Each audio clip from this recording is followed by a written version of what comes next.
Open Market is sponsored by AdLib, the self-serve DSP solution making advertising easy. What do the world's largest demand-side platforms have in common? They're effective, but they require large annual contracts and spend minimums. With AdLib, growing agencies get a single platform that connects to every top global DSP with no contracts, no spend minimums, and G2's #1 ranked support. That means access to the entire universe of TV, digital out-of-home, audio, display, video, and native without a hassle and with no blind spots. It's incredibly easy to use, plus it can automate most of the work your team spends hours a day doing manually. Get the most powerful media buying technology without the barriers to entry. Check out AdLib at getadlib.com today. Good morning, Joe. Good morning. It's Open Market, podcast about building companies in the advertising industry. And this is Joe Zappa and Eric Franchi's AI avatars because they got bored of doing this shit. And they were just like, no, LLM can do it anyway. Did you go to the gym yet today? No, I don't go to the gym in the morning. You're not a morning gym guy? No, I need to be disturbed when I go to the gym. I don't want to go to the gym in a tranquil, undisturbed headspace. I want to go to the gym after a day of fighting and striving, tooth and nail, for everything I have, and then expurgate the excess energy by lifting heavy things. Amongst, like, the throngs of people that also go after work, and you have to, like, wait for machines and all that, screw that. What kind of gym for peons are you going to, Franchi? There's plenty of room in my gym. I go to a powerhouse gym. I don't know what that is. Google Is it. that where senior citizens go? No, it's like the ultimate Jersey bro gym, actually. Nice. I used to go to a Crunch, which was like $20, and it was horrible. It was always packed at any time. And then a second gym opened up in my neighborhood. They would take people's Crunch like key fobs and shred them and then put them in a fishbowl on their front desk. I like that. It's a very like Vanderhook type strategy, you know? Like I feel like the Vanderhooks would do that proverbially with TTD customers going over to them. They would. All right, what we got today, Joe? I become significantly more AI pilled, I feel like every 2 months. Like I got AI pilled for the first like significant time, like only like 4 to 6 months ago. And I feel like every 2 months, like my understanding of how good it is and how helpful it is deepens another like layer. And then I have another layer deeper understanding of how it's going to transform things. So I wanted to ask you sort of how you're using it. And I thought I could tell you how I'm using it and then what the implications are for ad tech, like as an industry, and then also for just like business and the way we all work together, consulting, etc. So how are you using it these days?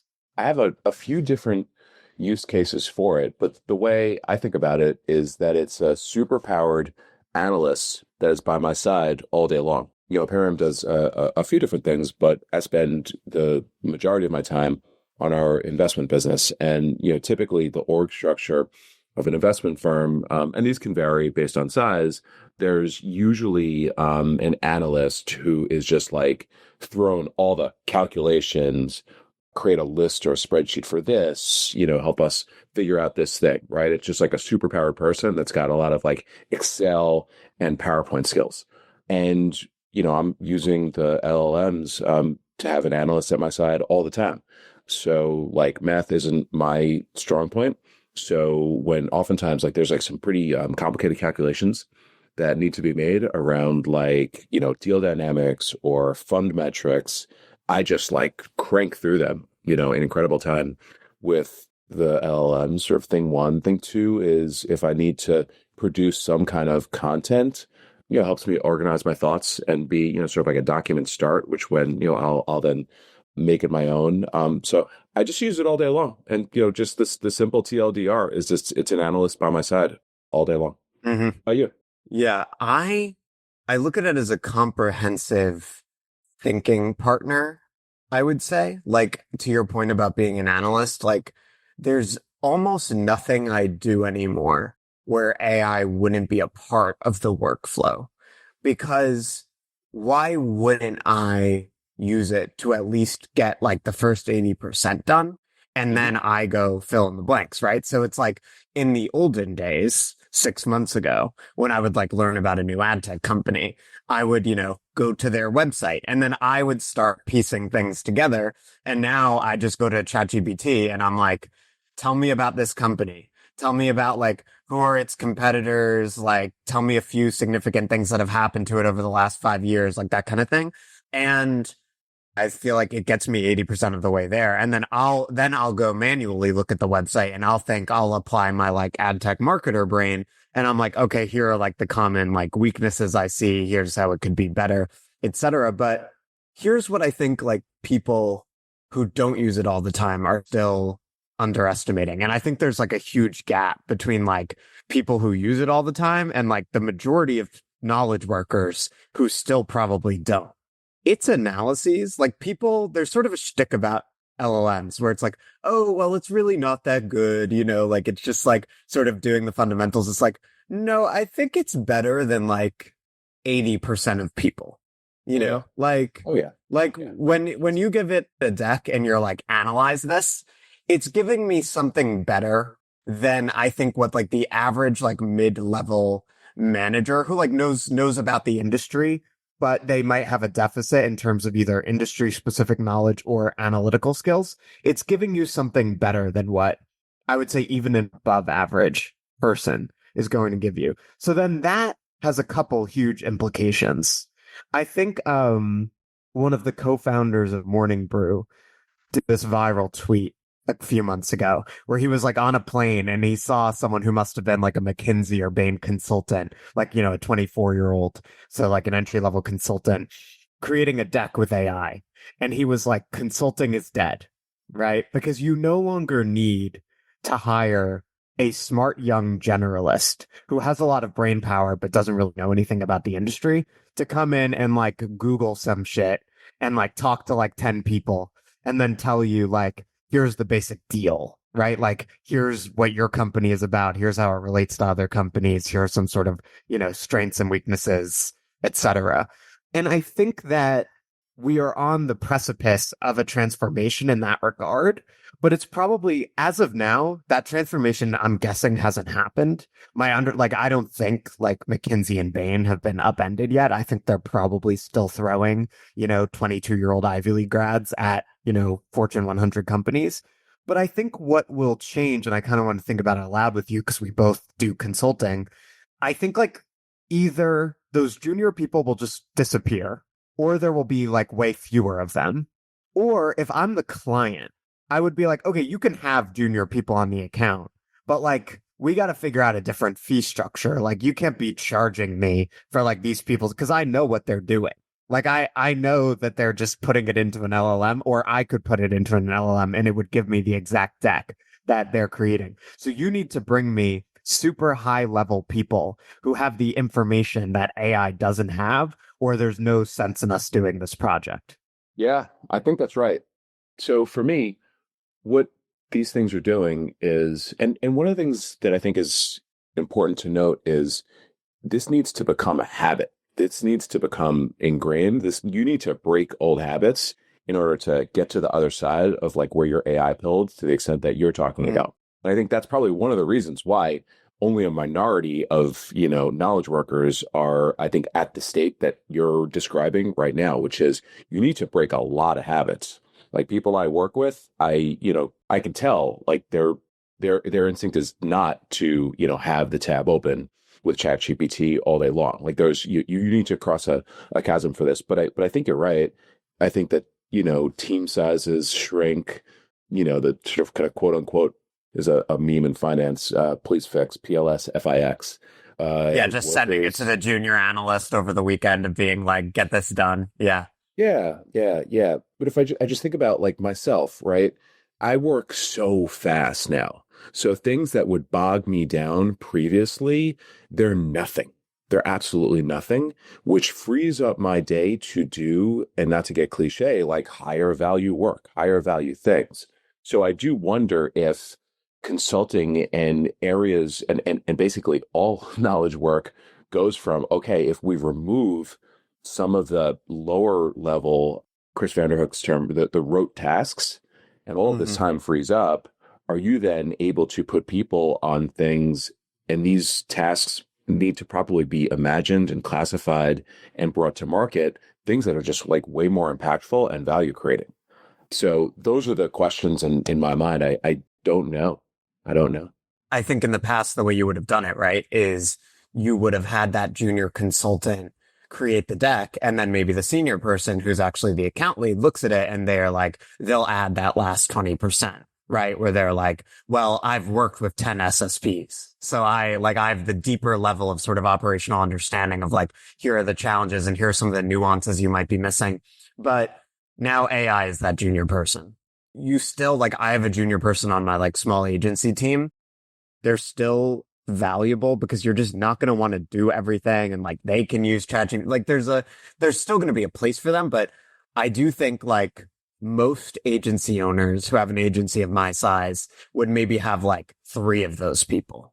Right. And I have 1 due to a combination of like my productivity and the productivity I expect from her, but then also due to AI, because I'm like, we're not hiring another one of those people. There's just no need for it. Like between me, that person and AI, we should be extremely productive when it comes to low level tasks, and we should be able to, get everything done. So yeah, I think the standards just rise a lot for any sort of service business type work. And I think margin should rise a lot. Like you and I were texting about this last week, like PR agencies, marketing agencies, the assumption tends to be that like 20% margins is like quite solid and 30% margins is like you're crushing it. I mean, I think that should go way up, because you should still be able to charge for the value you're delivering if you have a value-based offer and if you're not charging for headcount, which has always been dumb and I think should go away. But you shouldn't need to throw people at it in the way that in the past, these used to be extremely like junior people intensive businesses, and you'd have a 5-person account and there would be someone like me who owns the firm, and then there'd be 1 senior person, and then there would be a bunch of junior people, and then the firm is obviously charging up their time an absurd amount.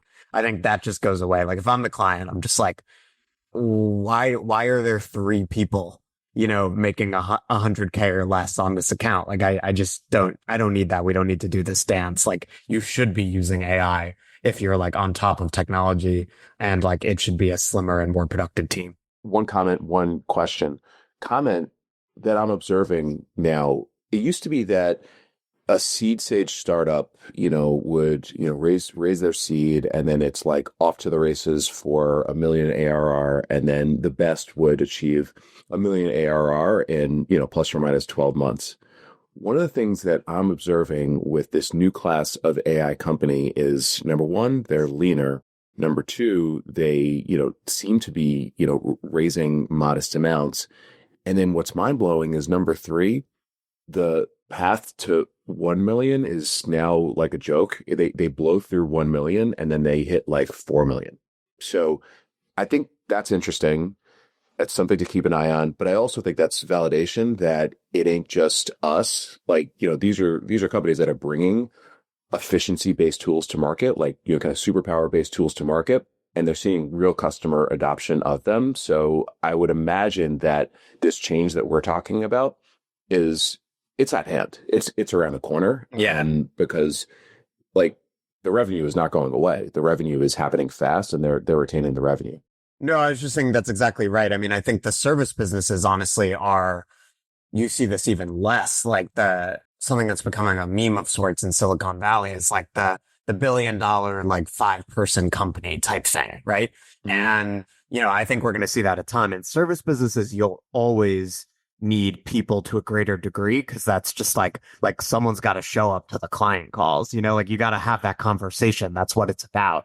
But it's like everything on the back end will just get like way more efficient. And you shouldn't be surprised, like a solopreneur who can have like, and the type of agency I have, and like be on like 15 to 20 accounts and maybe have like one other person that works for them. And then they're just using AI, which would have been, to most people in my business, it's still unthinkable.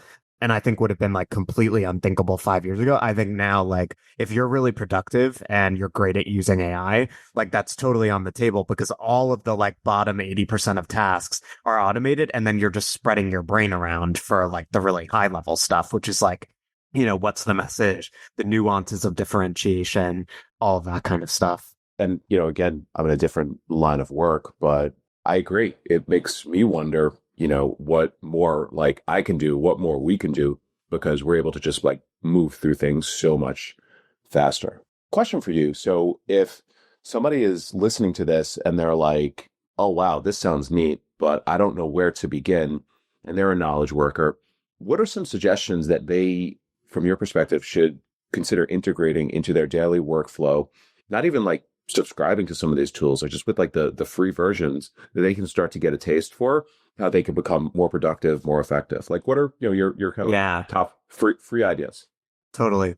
Forgive me, audience, if this is terribly obvious, and I guess to some people it might be and others it won't be. But a lot of what I hear when I talk to like AI skeptics, like I had dinner like yesterday with 5 people for someone's birthday, and like pretty much all of them were on like more the AI skeptic side of the spectrum, or at the very least, I got the sense they weren't using it frequently. And these are all, knowledge worker type people. What I'd say to them is something you have to create, like a blog post, a spreadsheet, a deck, whatever it is. Give an LLM examples of past decks or blog posts or whatever it is that you've done that you think are really great. And then tell it what it has to do. Think about it like you're explaining it to a junior person. Like, this is what I think is good about like these decks.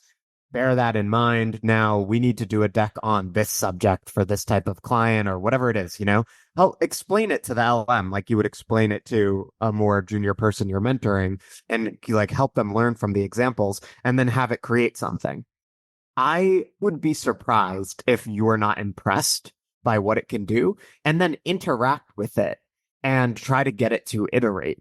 Because I think that's the thing is I think a lot of people go in and they're just like, they're not using LLMs otherwise. And they're like, write me a blog post about X. And the LLM gives them something mediocre. And they're like, LLMs create mediocre content. But it's just like a junior person. You wouldn't just say nothing. You wouldn't hire a new junior person, say nothing to them and be like, write me a blog post about this with no other context. And then be like, the work sucks. It's their fault. Like you need to give them examples. You need to give slightly more granular instructions. And I think what you should find, and this is really the magic of these tools, is when you provide those concrete examples and you give it feedback and you teach it how you like to work, it should get very good, very fast. And I think as that happens, a sort of virtuous cycle will begin and you will start to get used to using LLMs. That's a great example. That is the example people should start with. That's so good. And what they should not do is just take whatever blog posts the LLM creates without some of that prompting, fine-tuning, iterating, and pop it onto LinkedIn and make it full of emojis and a rocket symbol and check mark and full of M dashes because we can tell. Stop attacking the people who use M dashes. We've always used them. Shout out Michael Bishop. Someone like came at Michael on Twitter and they were like, LOL, you're using AI. And he was like, no, I'm just a nerd. I've always used M dashes. But I have one more thing on the AI thing, which is that productivity is really just the point of departure for why it's important that all knowledge workers are using AI. What's actually more important is that the next generation is going to grow up with these tools.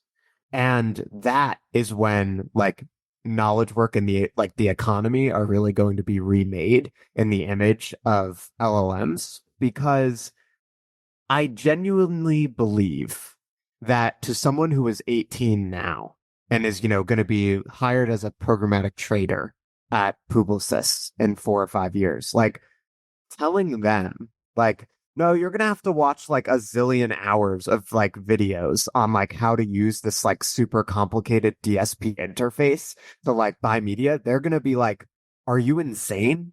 They're going to be so used to using AI that they're just going to be like, I should just be able to talk to an LLM in normal human language and tell it what I want to do. And it should be able to do like 90% of the job. And then I should be learning like specific things about my client or the way we work as an agency or whatever. But I think those people will find like the way a lot of technology currently works, and therefore the way a lot of ad tech products currently work, as insane as if you said to me, someone born in the 90s, like, you need to do all arithmetic by hand. Like, if you're doing a spreadsheet, and you want to like multiply things and divide things, you can't use a calculator for that. Like, it would just seem absolutely insane, and you would seem like a Luddite for arguing that it should be any other way than like using automation to speed up that task. So there's like the productivity thing, but what the productivity thing will lead to is really remaking a lot of B2B software. Absolutely. Nothing to add there. Do you want to keep going on this AI thing and talk about Sam Altman's comments from this week? Yeah. This was an interesting week. So we're recording this the week of the 17th, plus or minus. I forget what Monday was. We started the week at Marketecture Live. And one of the highlights of Marketecture Live was the head of ads for Perplexity, Taz Patel, spoke at Marketecture Live about their advertising philosophy, where they're at with advertising, and their plan to scale. And then a couple days later, Stratechery had a long-form interview with Sam Altman, and it was great. And there was a whole category, a whole subsection on advertising, where Ben Thompson pushed Sam on, of course, if you're talking about a consumer product with 1 billion users, you're talking about advertising.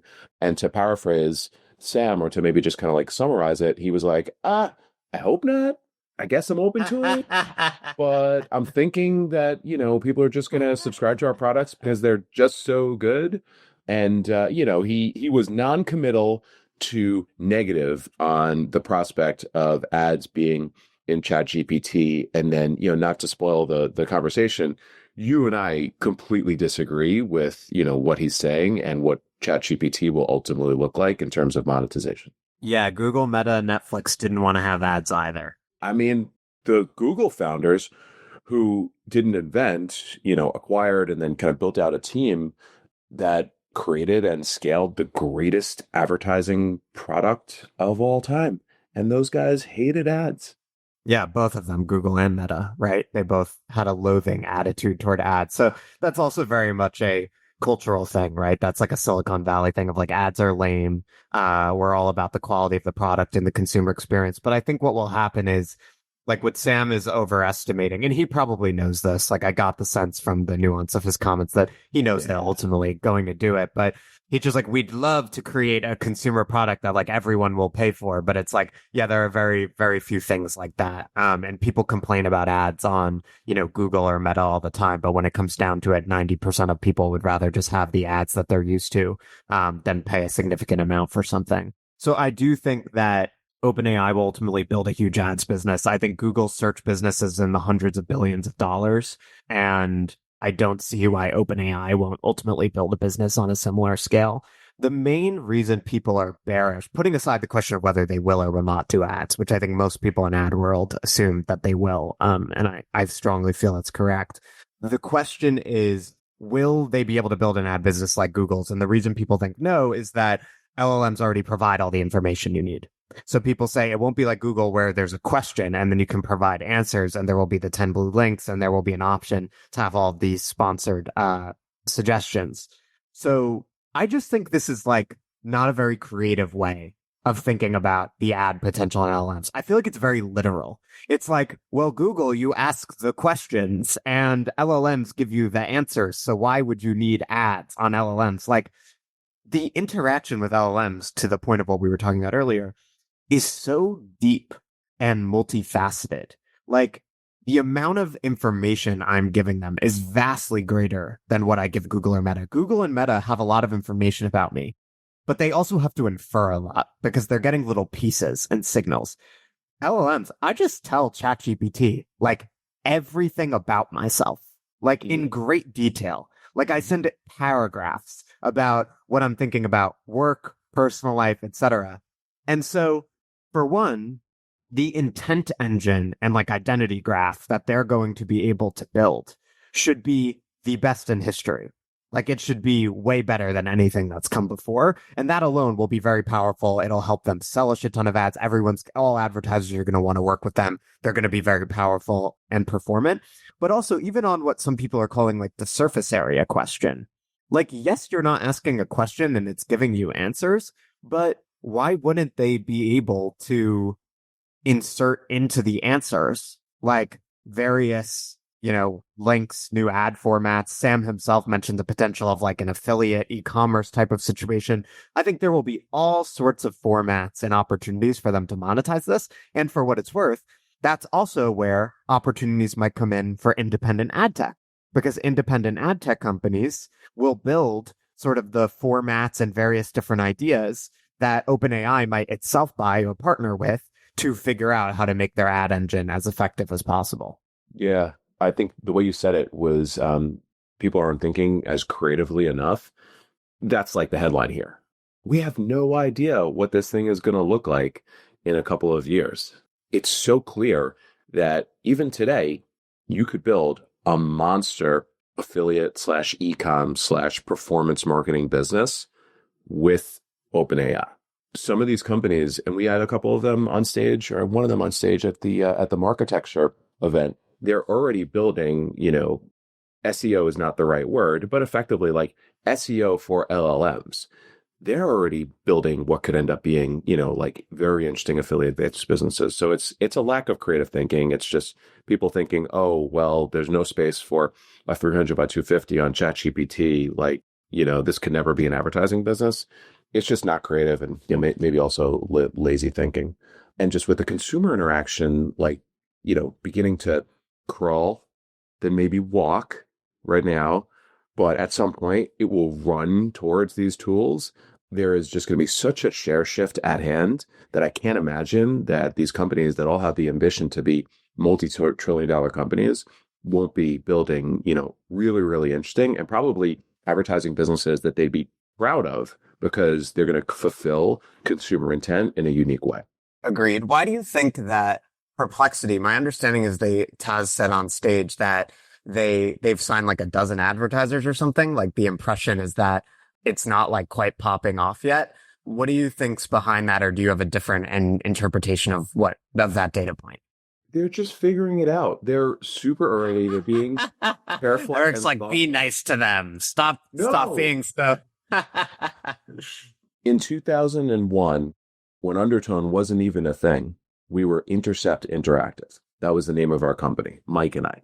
We were sci-fi. We were responsible for doing much of the media buying and strategy for Orbitz, which was one of the few large marketers at the time. They had just launched. It was like this cool online travel agency. It was ahead of its time in many cases, but it was interesting because it was one of the few companies during a massive economic downturn that had real budgets. Orbitz was one of the first customers of Google. They wanted to sell like the travel keyword. That was it. It was an outrageous CPM, a CPM that would knock your socks off. And every time somebody would do a search for travel or maybe airline, you would get a blue link that would direct you to orbitz.com. And that was how they started. They were just like, okay, let's just take the highest intent, largest consumer categories for advertising. Let's experiment from here. They worked out a whole bunch of stuff. And then the biggest advertising business of all time bloomed.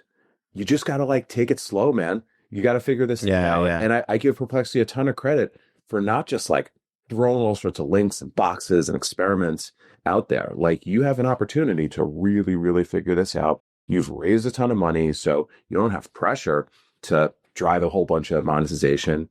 I am completely aligned with them, just like going slow, figuring it out, and then scaling from there. And I would imagine Taz he is deep in this shit.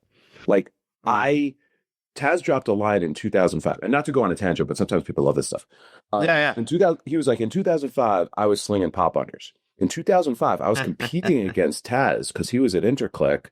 Shout out to my cats and Undertone. We were fierce competitors. He knows this space very, very well. He has worked for and built big ad tech businesses. I think he is being very, very thoughtful about this because he knows where it can go right, where it could go wrong. Mm-hmm. No, that's great perspective. And I think in many ways, this does harken back to the 2000s, right? We've talked about this over and over again. This is like this generational moment that we probably haven't seen this big a new opportunity and this big disruptive force since, the shift to digital and then the birth of programmatic. So I wonder also if there will be, and Taz, showing up to a architecture event is a good example of this, and them leaning in on this. But I wonder if there will be a similar like Silicon Valley meets New York dynamic, right? With OpenAI, for example, and Sam saying they don't want to lean into ads. Like, Google bought DoubleClick, obviously. And when I hear that story told, obviously I was too young to be involved in the industry at the time, but my understanding is it had a lot of that narrative and that like fusion of like Silicon Valley people who had built an amazing technology and amazing consumer product, like coming together with New York people who like understood the advertising industry and had the relationships with brands and agencies and like could make the whole thing work. And so I anticipate you'll see a lot of that kind of marriage as well in the coming years. That's possible. And this actually might be a nice dovetail into the next conversation we want to have, or the next topic we want to have. The thing that I'm seeing, and again, we're in the crawl stage with this stuff, but I've seen it a couple of times enough to think that this is a thing, is Silicon Valley AI talent who really are ahead of times and building cool stuff are trying to figure out what industry to apply these new skills, these new technologies to. And a lot of them are looking at ads. There's obviously this, icon company that's out there talking all sorts of big numbers and crazy stuff. But there's a bunch of Stanford and Berkeley talent that are like looking at the space and, thinking that, hey, this could be an interesting place to build a big business. So I think for sure you're going to see, Silicon Valley, looking at how to capitalize on the East Coast, knowledge and talent base. But I wonder if you might see Silicon Valley embracing ads in a unique way just because it's a layup. It's an absolute layup. Yeah, totally agree. So you're right. That's a nice segue into another topic that I tweeted about this week. And actually this came from, I kind of had this thought in real time at Marketecture because I was like looking at all of and obviously many of these people are your friends. They're also my clients. But it's like, I'm looking at the stage and I'm like, a lot of these people were around in like 2005, right? Like adtech is like still disproportionately run by like you old Gen Xers, who were young when digital and programmatic happened and are now like building this next generation of technology on the foundation of, AI. And it occurred to me that like within tech, ad tech is probably unusual in really benefiting and lending itself to the success of second time founders. What I mean by that is like Silicon Valley really idolizes the first time founder. It's like the Mark Zuckerberg, like the kid who comes out of nowhere and just has an amazing idea and an amazing product and is able to build like a multi-billion-dollar or in a couple of cases, trillion-dollar business. And ad tech does not have that feel, right? It feels obviously there are examples of it happening, but it feels very hard for someone who's just really smart to sort of come out of nowhere and build like a super successful ad tech product. And I think there are a few reasons for that. Probably the biggest one being that success is predicated on like relationships. Like this is not just like you do a consumer product and then it goes viral. Like you need to have relationships with like a number of like adults with office jobs, and so collecting those relationships over the years is really helpful. There's a lot of system integration stuff. Like you can build a great piece of tech, but it just won't work unless you can get it to plug into like 10 DSPs and 10 SSPs. And then also a lot of the technologies are commodities or they're very similar to other companies. And so what makes them work isn't again like an ex nihilo brilliant new idea. It's more like a tweak, and then commercial relationships and positioning and whatnot are the difference. People got mad when you made this statement. And I understand, right? Like, people want to root for the underdog. People want to root for the first timers. And frankly, I do, right?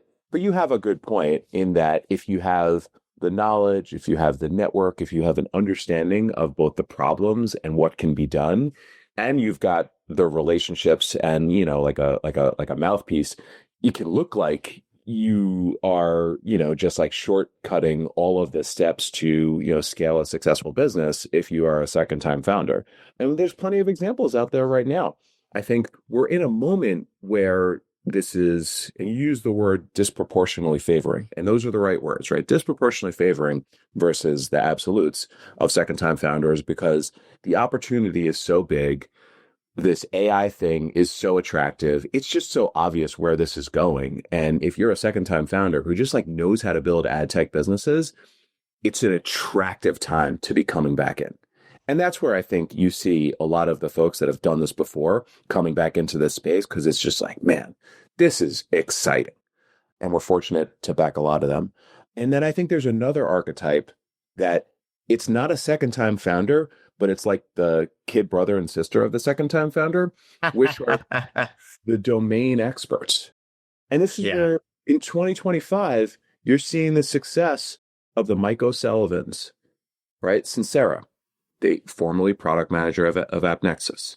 Ron Jacobson, Rockerbox, former product manager of AppNexus. So people that are in this thing and are, like they know where the opportunities are, they know where the challenges are.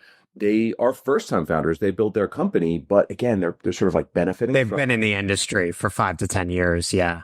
Yeah. But you know what? There's first-time founders, and that's part of the reason why we're doing Aperium, which is to bring the knowledge, the network, the customer, the integrations to these first-time founders that think this is an interesting space. And there's good examples of first-time founders in our portfolio that are doing really well. So whether it's Noah Polanski at Tave or Michael True from Prescient AI, like it's out there, but like it's pretty hard when Brian can rent out a museum for a product launch and have every company or have every trade cover it. And there's sessions at other conferences dedicated to what he talked about last week. Like there's certainly the attention effect that some of these other founders that are second time founders have that bring along reputationally. But there's difference between you saying disproportionately favor versus the absolutes. Yeah, it's a massive advantage that someone like Brian, for example, has. But also note that even Brian said Scope 3 didn't build their brand standards product from scratch in 3 months. They bought AdBooks, which had been around for 15 years and had built this, ad verification product and had, again, Brian said this on Stage of Architecture, like had all of these integrations already built. So even Brian, who has that massive sort of marketing and evangelism effect to like get the partners on board and sort of get something launched in ad verification, is relying on, a startup that spent a decade and a half laying the foundation for that. So it just speaks to, the difficulty in ad tech of creating something completely from scratch and how much it benefits you when you have a deep domain expertise, you have the relationships, and then you're also able to build those integrations that make this interconnected ecosystem work. It gives you an edge if you are one of those two archetypes, or, you're able to have either team or partners that can help you get there. It certainly gives you an edge. All right. One more thing before we call it a day. You asked me to take a personality test. Astrology for business bros. Why did you ask me to take a personality test? I was listening to one of our favorite podcasts, My First Million, and Sam and Sean were talking to this guy, Brent Beshore, who sort of has like a private equity with boring businesses thing going on. He buys a lot of like 7-figure service business type things. Like, I don't know if he literally has laundromats, but like that kind of business. And they roll them up, they make them more profitable, and they'll like install a CEO to manage them. And so Sean and Sam said to Brent, okay, you need to hire tons of CEOs, right, for these like 7-figure companies. And so how do you like grok someone's personality really quickly, both in terms of like potentially acquiring a business, like seeing if the founder like can operate it and is someone you want to work with, and then also like hiring a new CEO to manage it when necessary. And Brent said he uses 2 personality tests that are popular among business people, the Enneagram and Myers-Briggs, to figure that out. We talked about Myers-Briggs actually on the pod with Michael Bishop. And Myers-Briggs is more about like how you process information and sort of how you collaborate with other people. So it's like very common in the business case, because you can kind of get a sense like, is this a big picture person or a detail person, introverted, extroverted? Are they very like organized, or are they kind of more spontaneous? All that stuff. And you and I are very similar. Well, actually, we have 2 letters difference. So I'm an INTJ, and I think are you an INFJ? ENFJ? Yeah, ENFJ. Okay, yeah. I think almost everyone I know is an N, which means like sort of more big picture, more abstract, and a J, which means like very organized, you make decisions quickly, that kind of thing.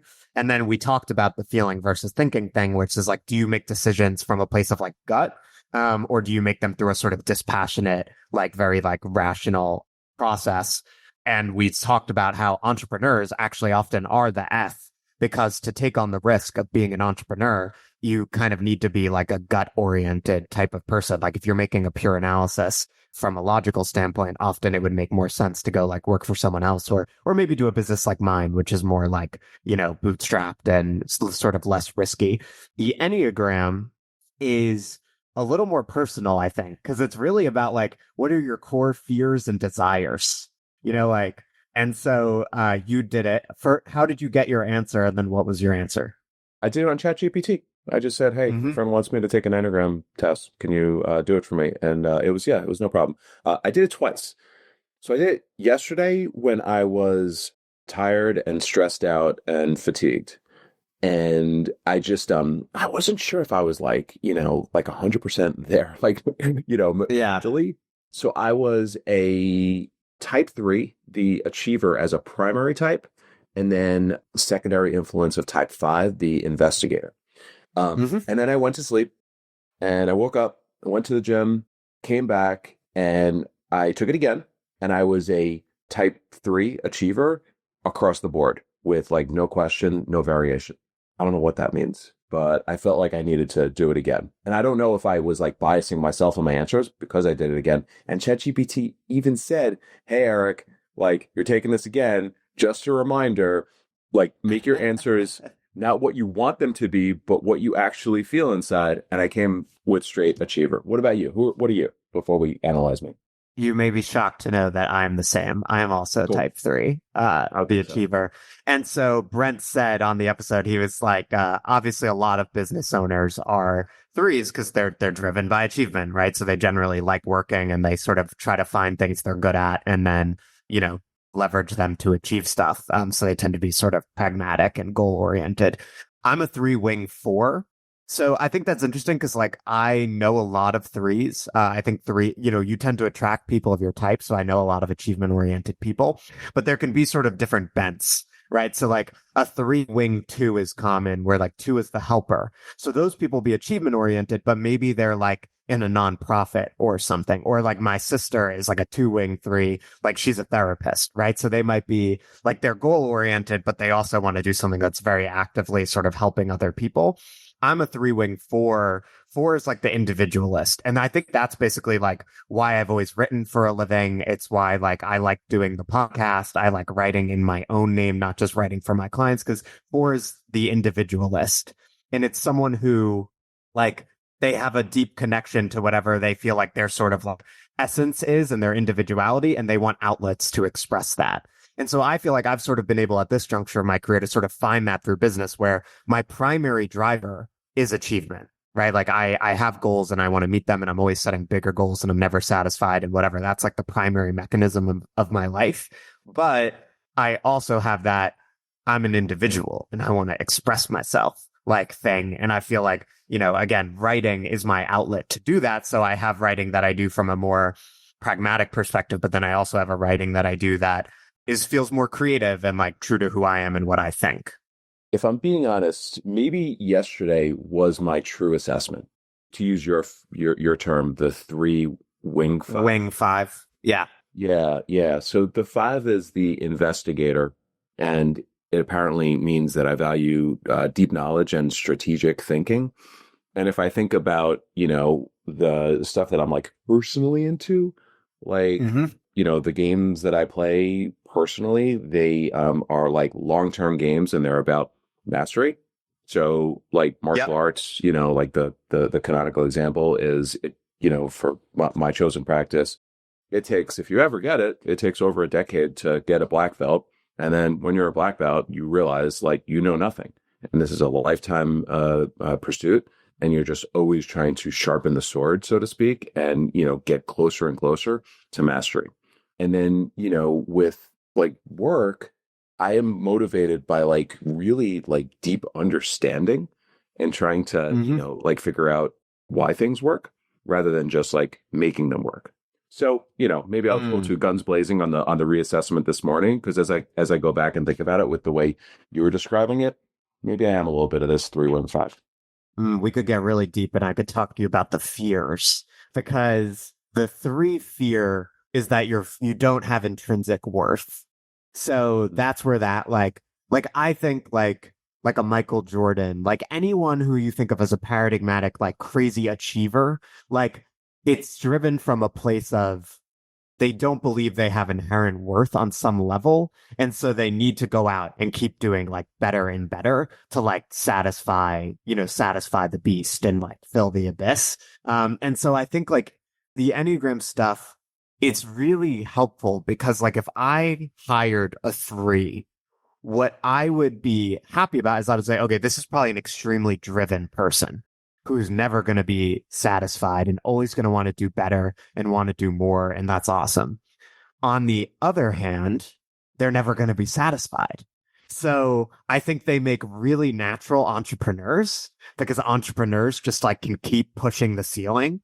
I think it can be a little more challenging when they're employees because they're going to want continual like new markers that they're doing better and better and they're continuing to progress. So you need to be able to offer them a lot because they're not going to be happy staying in one place. Whereas if people who are 5s, like I have a lot of these friends from grad school, they can be highly competent people because again, mastery is what they're after, but they actually might make better employees and worse entrepreneurs because they're less like manic about needing to they're achieve intrinsically stuff. motivated. But they're intrinsically motivated, so they're going to master the craft. You see, so you can figure out how these types kind of fit together. So fascinating, and it resonates. Like way back when we did the interview with Cassidy, I mentioned something. He didn't even comment because he probably is wired this way and he feels this way. I was like, man, I wish we would have like celebrated wins along the way. If you go back, there's dead silence from him because it's just like, why would we celebrate wins? Like, there's always something else to do, right? Yeah, that resonates. So weird. Like there's this adtech economic forum the other day, and at the end, and like I'm so appreciative. They presented me with this charging ball. It's a not giant, like large crystal ball. And I had to go on stage and accept it and say thank you. And then I walked around with this ball. And I think it was, both sort of kind of recognition for how it was helpful to the organizers, but just, kind of like trying to advance advertising and finance. And I had such a hard time with like people saying, oh, congratulations, that's so cool. You deserve. I was just like, oh my God, this is like really, really difficult and over again. So it makes a ton of sense. Where would you recommend the listeners take their Enneagram test? Just go to ChatGPT like I did? Yeah, I would do exactly what you did. I think that's the easiest way. You probably can find like a formal Enneagram test, but I think it's probably a waste of time. I think if you get hooked like I have and you think it's really interesting, you could go look, but you could probably just ask ChatGPT to figure it out. And it has implications for everything. It can help you understand yourself and how you relate to your coworkers, but also like families and stuff is super interesting. And you can sort of see patterns. Then you can go, if you have siblings, you can do what I did, which is you can then find out your siblings types and go to your parents and be like, you fucked us all up in the same way. We all have the same core fear. So, that could be a really fun way to spend your weekend. That's so cool. And that's a great place to call it, Joe. Thanks. This was a fun episode. Yeah, this was awesome. Thanks, Eric, and have a great weekend. Bye-bye, everybody. We'll see you next week.